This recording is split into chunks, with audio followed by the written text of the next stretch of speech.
సుబ్బారెడ్డి గారు మూడోసారి పిలిచాను.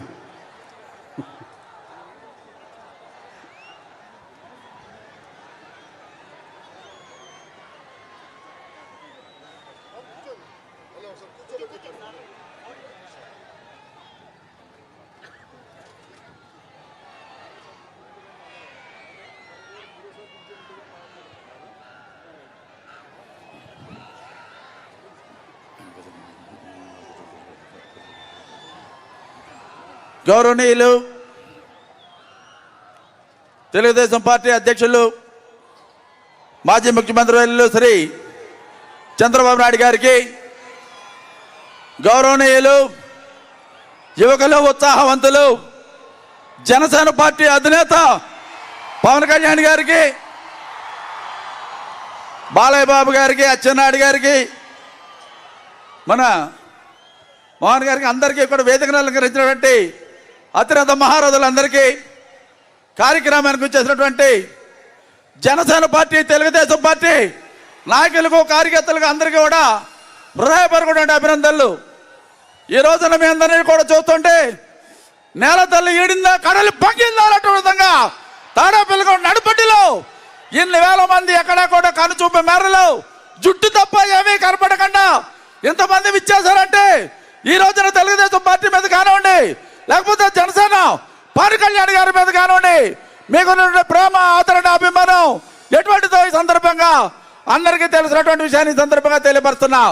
తప్పనిసరిగా తెలుగుదేశం పార్టీ మరి ముఖ్యంగా జనసేన పవన్ కళ్యాణ్ గారు మరి ఈ కలగతో ఈనాడున్నటువంటి ప్రభుత్వం బంగాళాఖాతంలో కొట్టుకుపాటు ఖాయమైనటువంటి విషయాన్ని కూడా ఈ సందర్భంగా నేను మీ అందరూ తెలియపరుస్తున్నా. ఒక పవిత్రమైన ఆశయంతో, ఒక పవిత్రమైన ఉద్దేశంతో, ఒక మంచి లక్ష్యంతో మరి పవన్ కళ్యాణ్ గారు ఎట్టి పరిస్థితుల్లో కూడా ఆంధ్ర రాష్ట్రంలో ఓటు చేరకూడదు, ఆంధ్ర రాష్ట్రంలో కూడా ప్రతి ఓటు కూడా మరి ఒకే పార్టీకి పడాలి, ఎట్టి పరిస్థితుల్లో ఓట్లు చేరకూడదు, చేరితే దుర్మార్గమైన ప్రభుత్వాలు వస్తాయి, చేరకుండా ఉంటే మంచి ప్రభుత్వం వస్తున్న ఉద్దేశంతో ఆయన అన్ని రకాలుగా కూడా ఆలోచన చేసి మరి పవన్ కళ్యాణ్ గారు తెలుగుదేశం పార్టీ జనసేన మిత్రపక్షంగా ఉంటూ మరి ఈ రోజున ఎన్నికలు వెళ్తున్నటువంటి విషయం మనం అందరం కూడా చూస్తున్నాం. దీంట్లో ఒక భద్రమైన ఆశయం ఉంది, ఒక భద్రమైన లక్ష్యం ఉంది, ఇందులో స్వార్థం లేదు, నిస్వార్థం ఉంది. ఆంధ్ర రాష్ట్ర ప్రజాకాన్ని ఆంధ్ర రాష్ట్రాన్ని అభివృద్ధి పథంలో, ప్రగతి పథంలో ముందుకు తీసుకెళ్లాలన్నటువంటి ఒక చక్కటి సంకల్పం ఉంది అనేటువంటి విషయాన్ని మనమందరం కూడా ఇక్కడ గమనించాలి. ఆ విధంగా పవన్ కళ్యాణ్ యొక్క ఆశయాల్ని, ఆయన యొక్క ఉద్దేశాన్ని మనమందరం కూడా పరిపూర్ణమైనటువంటి మద్దతు తెలియపరచాలి. అదేవిధంగా అనుభవించినటువంటి మరి 14 సంవత్సరాలు ఆంధ్ర రాష్ట్రాన్ని పరిపాలించినటువంటి మన మాజీ ముఖ్యమంత్రి గారు, తెలుగుదేశం పార్టీ అధినేత, జాతీయ అధ్యక్షులు చంద్రబాబు నాయుడు గారి గురించి నేను పెద్దగా ఎవరికి కూడా చెప్పక్కలేదు. ఆయన యొక్క ఆలోచన విధానం కానీ, ఆయన యొక్క ఆశయాలు కానీ ఎట్టి పరిస్థితుల్లో ఆంధ్ర రాష్ట్రం బాగోవాలి, ఆంధ్ర రాష్ట్రంలో ప్రజానికం బాగోవాలి అన్నటువంటి ఆలోచన తప్ప రెండో ఆలోచన లేనటువంటి ఇద్దరు నాయకులు కలయిక రానటువంటి రోజుల్లో ఆంధ్ర రాష్ట్రాన్ని అభివృద్ధి పథంలో, ప్రగతి పథంలో తీసుకెళ్తూ సువర్ణాధ్యాయం ఆంధ్ర రాష్ట్రంలో మనం చూడబోతున్నటువంటి విషయాలు ఈ సందర్భంగా తెలియపరుస్తూ నాకు ఈ అవకాశం ఇచ్చినట్టు పెద్దలకి ఉదయపూర్వక అభినందనలు తెలియపరుస్తూ మరొకసారి జనసేన పార్టీ నాయకులకు, కార్యకర్తలకు, తెలుగుదేశం పార్టీ నాయకులకు, కార్యకర్తలకు అందరికీ కూడా హృదయపూర్వక అభినందనలు తెలియపరుస్తూ మీ అందరి ముందు సెలవు తీసుకుంటా. జై హింద్. ఇప్పుడు నరసాపురం పార్లమెంటు సభ్యులు ఈ మధ్యకాలంలో ఒక అద్భుతమైనటువంటి ప్రసంగాల పరంపరతోటి అందరినీ ఆకట్టుకుంటున్నటువంటి శ్రీ రఘురామకృష్ణరాజు గారిని ప్రసంగించాల్సిందిగా కోరుతున్నాం.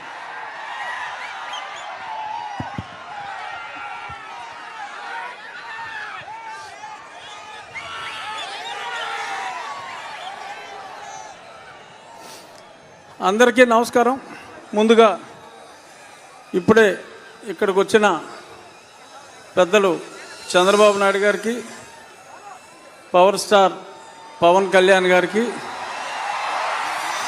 తెలుగుదేశం రాష్ట్ర అధ్యక్షులు అచ్చెన్నాయుడు గారు, నా ప్రియ మిత్రులు నందమూరి బాలకృష్ణ గారికి, ఇంకా నాదెండ్ల మనోహర్ గారు, ఇంకా వేదికను అలంకరించిన ఎందరో మిత్రులు, స్నేహితులు, సన్నిహితులు అందరికీ కూడా నా హృదయపూర్వక నమస్కారాలు.